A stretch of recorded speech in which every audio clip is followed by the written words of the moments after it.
Welcome to Little Sunset.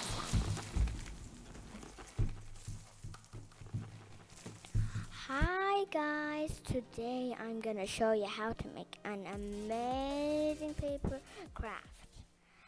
And I'm going to tell you a story about Little Red Riding Hood. Let's start. Little Red Riding Hood. Once upon a time, there lived a girl many people called Little Red Riding Hood. Those closest to her just called her Red. One day, Red's mom asked her to take some cake to Grandma, who was not well. Go quickly through the woods, do not leave the path, and do not talk to strangers, Mom said. Just as Red entered the woods, though, she met a wolf. Red didn't know what a wicked creature he was, so she didn't know to fear him. Where are you going, child? Wolf asked with a smile. To Grandma's, Red replied. What have you got in your basket? Wolf asked.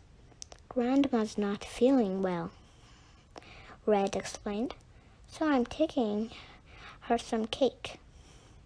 Wolf licked his lips, but it wasn't the cake that made him hungry. It was Red.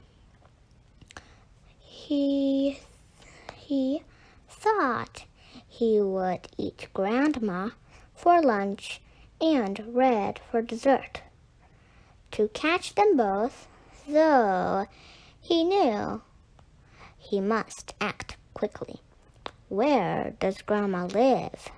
Asked Wolf. Farther on in the woods, under the 3 large oak trees, Red said. Have you noticed the pretty flowers all around you? Wolf asked. If I were you, I'd pick a bunch for Grandma. Red looked about her. The flowers were pretty indeed. She bent down to pick one. Have a nice visit, Wolf cried Wolf, and he hurried away. Red left the path to pick flowers. While she picked, Wolf sprinted straight to Grandma's house and knocked at the door.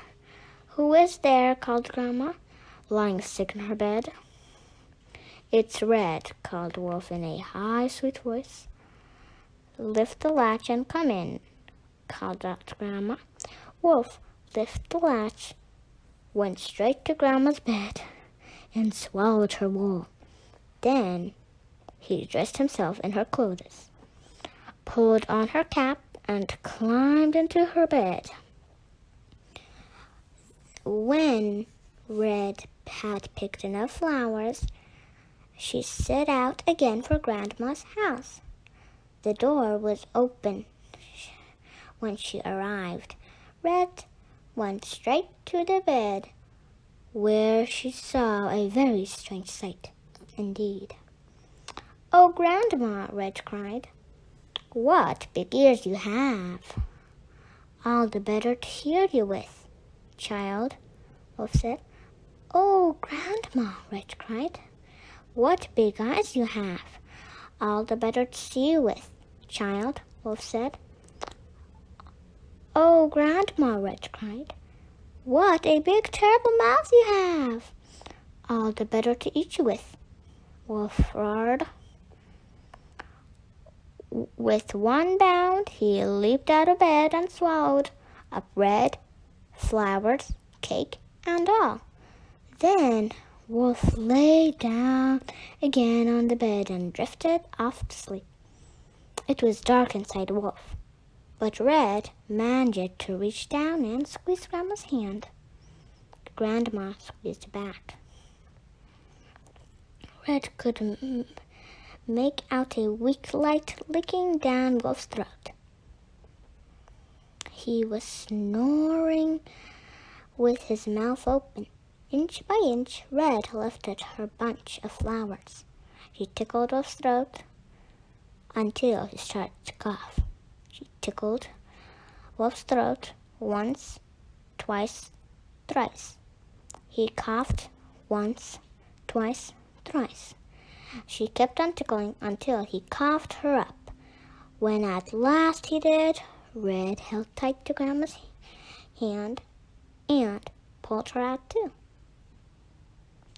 They fastened Wolf, still asleep, to Grandma's bed. Then Grandma and Red sat down for tea and cake. When Wolf awoke from his nap, you can be sure he didn't get any. You always have to listen to your parents and don't speak with strangers. How do you feel after eating ice cream? Do you feel happy, sad, or sick, or you want more? If you like this video, give it a like and subscribe to this channel.